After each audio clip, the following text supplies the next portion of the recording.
Hey everyone, this is the Coffee with the Geek program. It is July of 2019. We're in the middle of summer here. It's been a beautiful summer so far. With me today is Luke, and Luke, help me with your last name. Niforatos. Nice Niforatos. Long Greek name. All right. Fabulous. Thank you for helping me with that.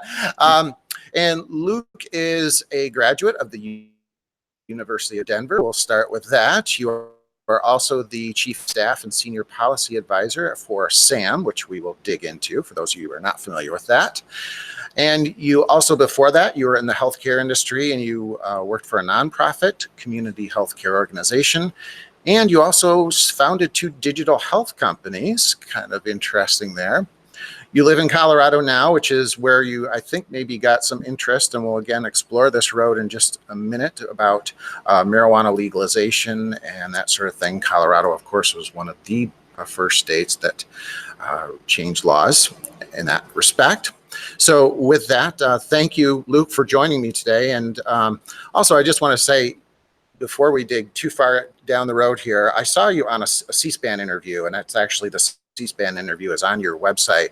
And I was just really impressed. This is a personal issue for me as well as just a professional one. But when I saw you talk, and I really was impressed with how calm you were and how you handled the questions. And, from the work I've seen and from, even just Twitter and social media, this turned into such a hot button issue. Again, we'll dig into that, but I was really impressed with just how, I guess, in a sense, courageous in responding to questions, even questions that were, I think challenging, as well as maybe maybe a little combative in nature. Mm-hmm. So, thank you. You're very kind. Well, again, I think this is an issue that if we have kind of calm heads and cool minds, I think we can come to some great solutions. Yeah. So, and I think it's really a sign of just a greater our country. We need to return to civility. And I really enjoyed that segment because it was, one of the few opportunities you get to answer questions from people all across the country. And I think everybody's coming from a place that I think is important, even if I disagree with them. And so, I'm really glad that translated, that I respect people's opinions and really just want to have a very good discussion about what I believe, as well as what other people believe. Yeah. Exactly. Well, again, keep up the good work in that respect. So let's start with maybe our whimsical question of the day. Do you drink coffee? Do you like coffee? What's your favorite blend? I was not big on coffee until I had my now 2.5-year-old daughter, and that has been the way I've been surviving the last 2.5 years. So, I don't have a very, if you're a coffee snob out there, you're probably not going to love my answer. But for me and my wife, our number one favorite thing to do is about 1 o'clock in the afternoon or so. That's my daughter's bedtime or nap time. And we'll put her in the back of our car. We'll drive to Starbucks. We'll get, some Starbucks coffees. My daughter will fall asleep while we're driving there, and we'll enjoy about an hour of peace while we're drinking coffee. So I think that's my coffee memoir. Nice.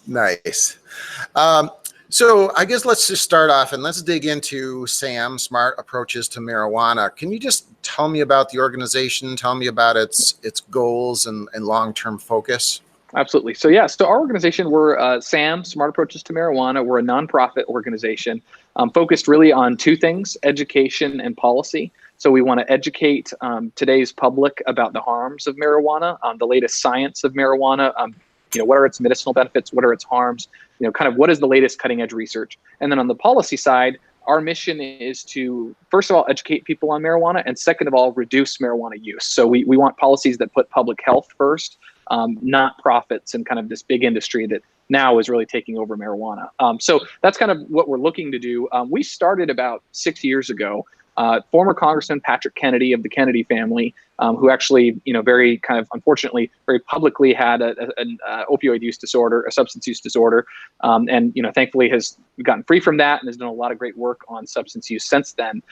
He joined up with my boss, President Dr. Kevin Sabet, who was a former Obama, Clinton, and Bush administration advisor. And so the 2 of them came together right after my home state of Colorado legalized marijuana in 2012, and they said, we're going to have another big tobacco crisis. This is going to be the public health issue of this next generation, and we need to start an organization now to educate the public. And they wanted to get away from the Reefer Madness days. For those of you who saw that movie or heard about that, they wanted to get away from that. They wanted to put science first. So they put together a scientific advisory board of people from Harvard, from Princeton, from Yale, University of Colorado, people who are doing everyday live research on marijuana and humans, as well as other forms of trials.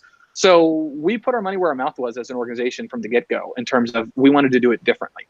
The other piece of what we wanted to do was actually seek real, meaningful reforms for marijuana that didn't involve full legalization of marijuana. Because, to us, if you fully legalize it, then you commercialize it. And once you commercialize a drug, you've got big tobacco, you've got pharma, you've got alcohol, these industries that are doing a lot of harm in a lot of communities. So what we push for is more research on the medical aspects of this. We want to see marijuana-based medicines go through the FDA, which I think is the right way to go. And then we also want to see users not thrown in prison for using marijuana. We want to see them get education. We want to see them get, we want to see more dollars to prevention, treatment. So if you've got a marijuana use disorder, we want you to not go to jail, but to have an opportunity to get help to get off your addiction. So those are some of the reforms we push for, among others. And really, our organization, we see ourselves as, yes, we're opposed to full legalization, but we are for so many things that we think have meaningful, reforms in the public.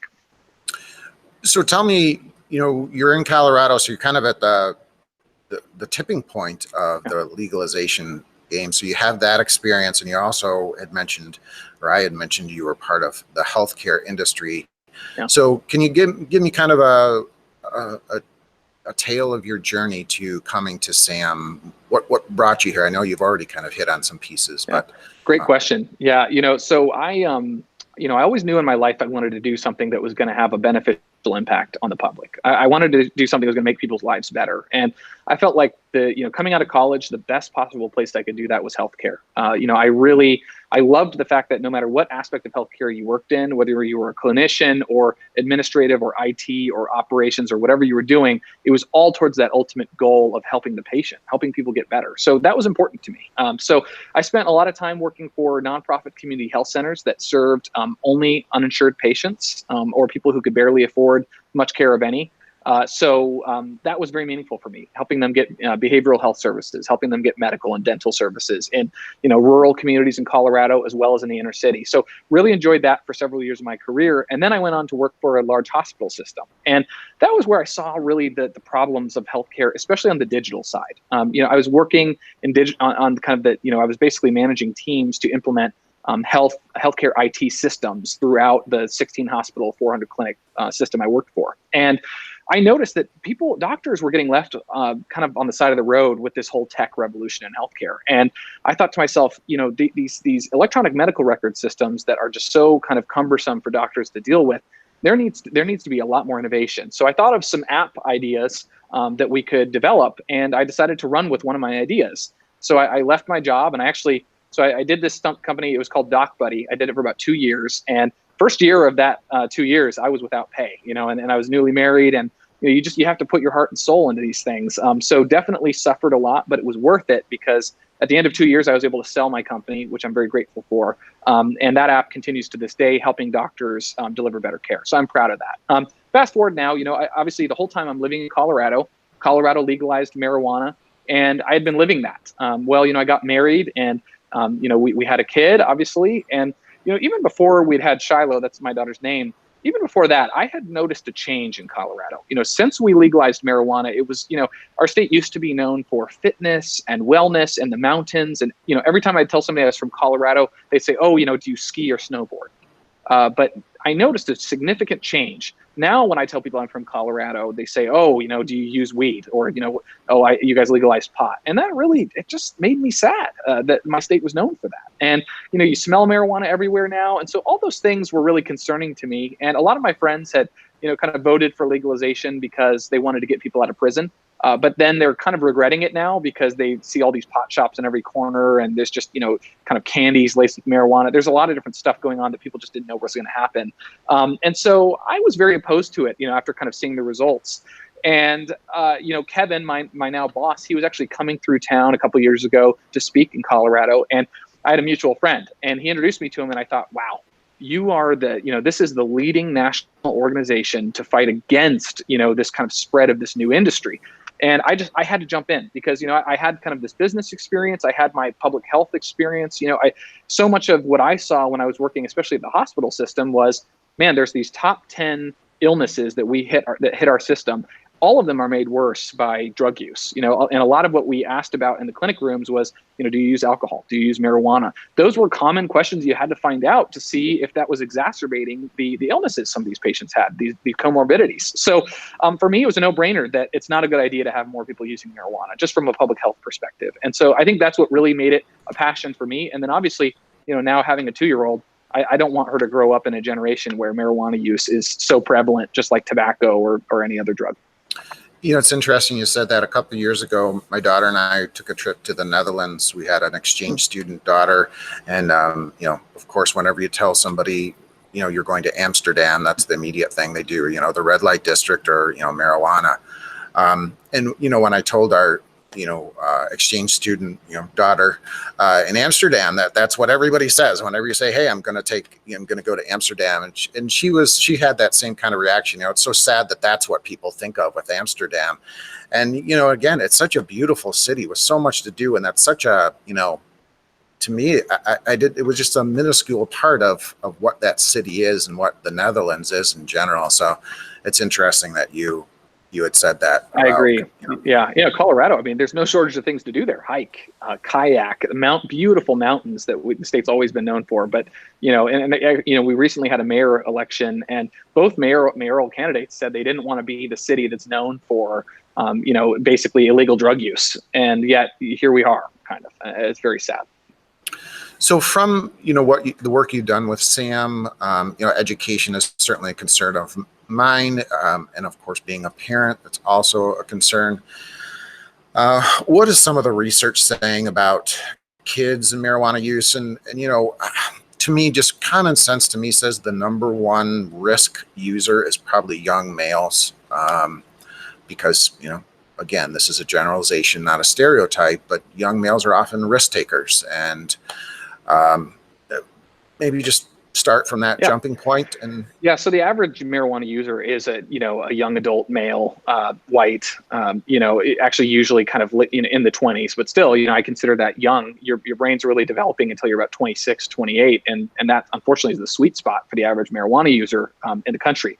But I think you look at marijuana use across the board, it's not helpful no matter what age you are, but certainly for our youth that has the most impact. Marijuana stunts the development of the brain, the research tells us. So if you're young and you're using it, you are immediately and permanently stunting your brain growth and your ability to develop your intellect going into your 20s and 30s. So very concerning from that standpoint.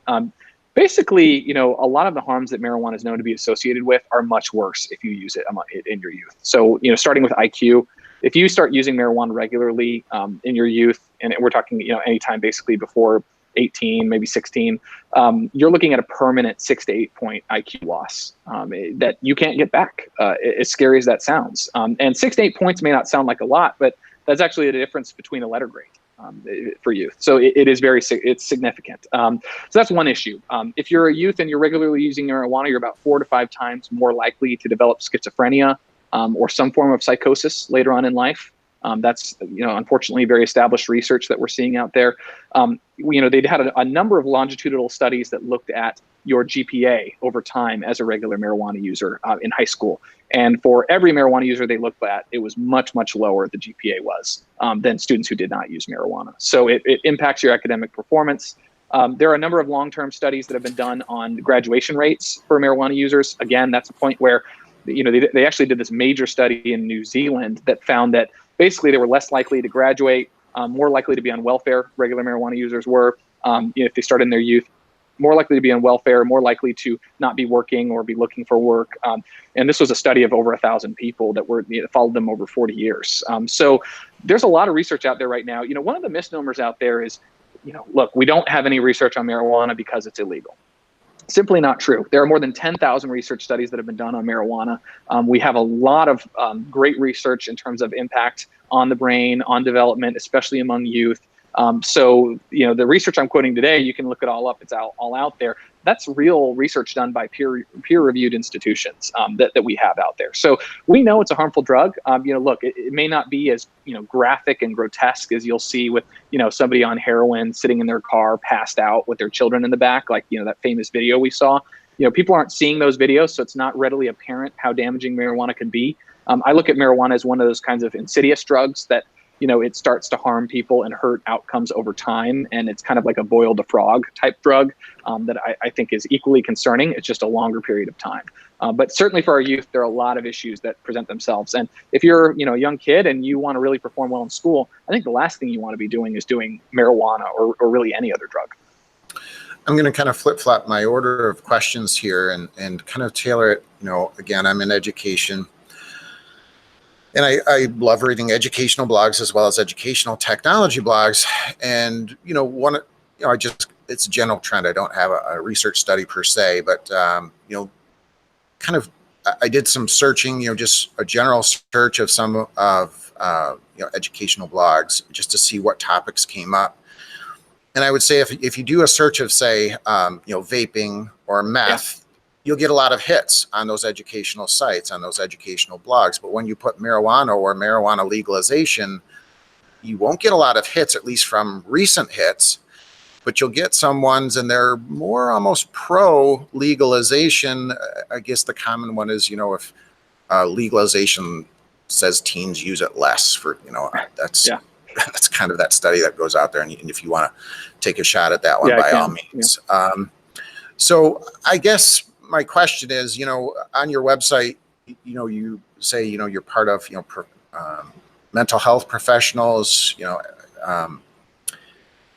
medical professionals, but I don't see teachers on there. And I'm wondering, what's going on with teachers? I know at one point we were really teachers were at the forefront of, being concerned about this issue. And I'm wondering why the silence, I guess. Yeah, that's a great question. So we probably should add educators or, teachers to that group, on our website, because we have enjoyed it actually. So in New York, our biggest partner was the New York PTA.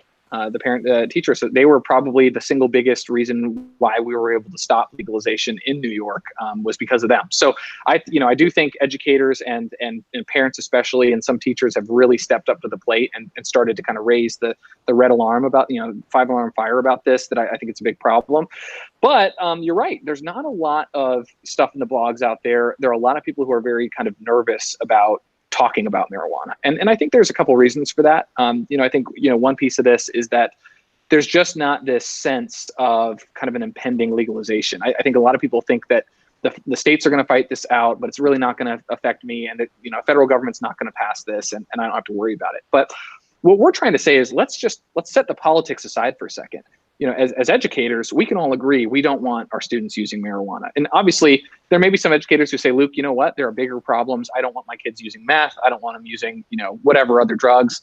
And I think that, the two are not mutually exclusive, right? We should be trying to make sure that our students are in as healthy and functioning a place as possible, especially with all of the societal hardship that many of the students face in schools these days. The last thing they need are drugs to get in the mix. So, I think there needs to just be an encouragement of folks, because unfortunately there's a strong pro-pot kind of, digital troll presence. This is a tech talk show, so I'm going to talk about trolls here. Yeah. There's a strong digital troll presence and I think you've even seen that on your Twitter. I think I've actually seen people going after you.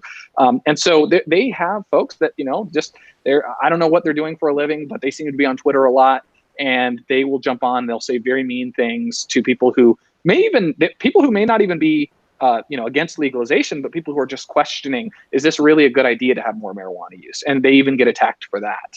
So, there needs to be, I think, more encouragement and support for educators and others to talk about marijuana at the very least and be able to have an open-ended discussion about it. The science is pretty clear. It's not good for you. We probably don't want our students using it. So, at that standpoint, it should be very easy to talk about it from just the perspective of, bettering academic performance, I think.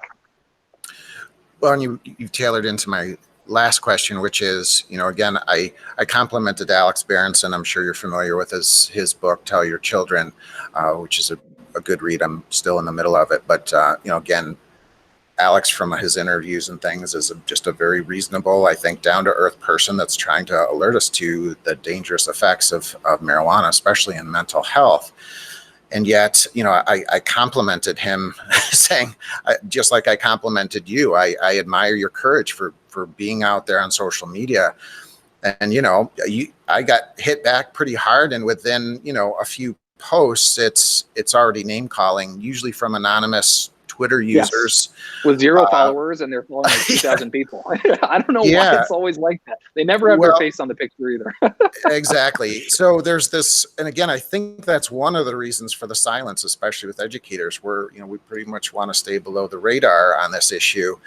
And again, even on a Facebook post, I posted something about it, and you get hit with it. So and again, it devolves quickly. I try and stay above. I think I've always stayed above the fray as far as insulting people or trying to be provocative. But yet there's a wave that hits you with this stuff. And I'm wondering, is it a well-organized thing? Is this something that people are, is there some organization behind that immediately is looking for anything to come after you and try and discredit you? And again, they'll throw 5 other studies if you throw one study there. So I guess, what are your thoughts on that? And I'm sure there's some organization to it. I don't know who is behind it. I could have some guesses, but nothing that would be substantiated. But there does appear to be some organization to it. But I think that's the key distinction to make here is that they're just social media trolls. They're not people. You may have a situation where if you're doing like a town hall or something, somebody's there in person, but it's mostly online. And so that's where it's key, I think, for people who want to have a reasonable conversation, is to not let that kind of dark underbelly of the internet keep you from speaking about truth, especially if, as an educator, and first of all, I want to thank every educator who's watching this for the service you do to your students and your community every day, because I think it's vitally important. And I think, as an educator, your goal is to share the truth with your students and to help them find the truth. And if you're doing that, it's a big disservice, because you're probably teaching them, don't be afraid, seek the truth. Speak whatever your opinion is without fear. You're probably teaching them a lot of those skills, critical thinking, all of those things. So we have to and it's easier said than done, don't get me wrong, but we have to try to model that for students by sharing the truth as well, and being able to have those open discussions about marijuana, because it is a drug that a lot of people use. So even if whether you're for or against legalization, at the very least, we should all be able to agree on the science of marijuana, which is that it's very harmful for youth, and we should talk about that with our students, I think.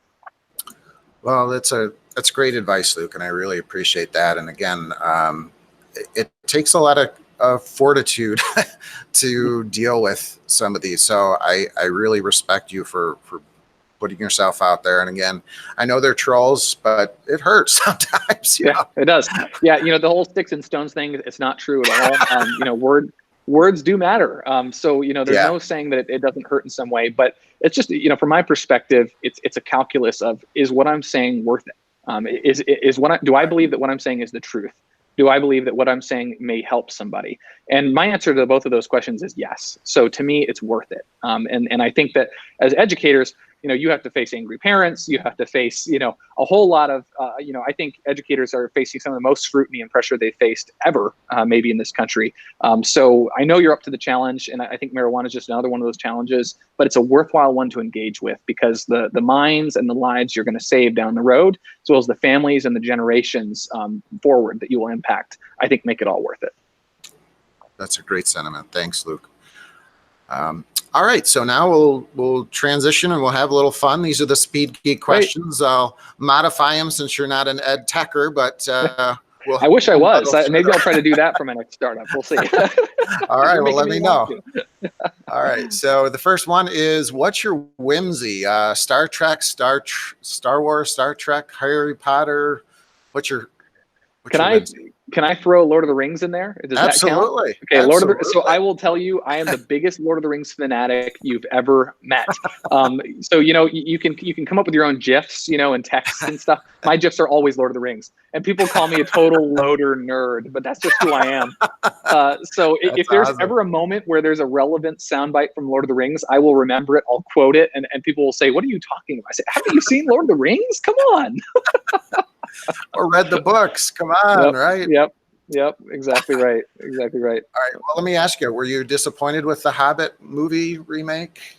Man, so I mean, again, this gets back to me being such a Lord of the Rings nerd. I actually was thrilled to watch those movies. I know a lot of people, and I agree that the Hobbit movies were not as accurate to the text as the Lord of the Rings movies were. So that being said, but I didn't go into it expecting full accuracy. I really went into it expecting to kind of see, a more whimsical side to the kind of the canon of the text, because The Hobbit was supposed to be a little bit more on the fun side. And I felt like they did that pretty well. So I actually enjoyed them. Obviously, Lord of the Rings 1, 2, and 3 are my favorite movies, but those movies I didn't mind. Yeah. Okay. So next question is, what's your favorite app? What's my favorite app? Oh man, that's a good question. So many apps. I would have to say, okay, so this is gonna maybe sound more nerdy than ever, but I liked the old Foursquare app. Like, did you ever use the original Foursquare? I never used it. I'll be honest. So it's now, they split it off into Bumble, and then they have the, Foursquare for like food finding. But before that, the original Foursquare app, you would check in, you get points, you could become the mayor of locations. That was my favorite app of all time, and it still is my favorite. And I don't, I don't have it anymore because I kind of, in protest to Foursquare, I deleted all their apps. I was so mad at them for changing it. But I would have to say that was, this is old school, but that was my favorite app probably. Nice. Okay. So the last question I have here is your favorite blog. I'm going to skip the educational part. What's your favorite blog? That's a good question. So I would have said, if you'd asked me a week ago, or a couple weeks ago, I would have said my favorite blog was my friend Jonathan Adams. He has a blog that he reviews music, movies. His name's Jonathan Adams, and I think that the blog name's Heavy Blog is Heavy. I think that's the name of it.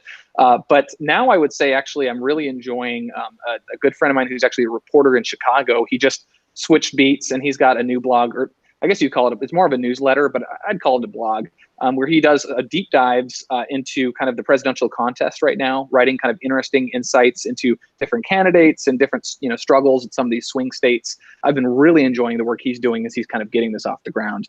So I'd say those are two that I really enjoy. Great. Well, thank you so much, Luke, for taking time out of your day to do this, and keep up the great work with Sam. And we'll be in touch. Andy, I can't thank you enough for having me on. If you ever want me back, I'd be happy to join. And I hope you have a blessed rest of your day. All right. Thanks. You too. Yep. Yeah, thanks.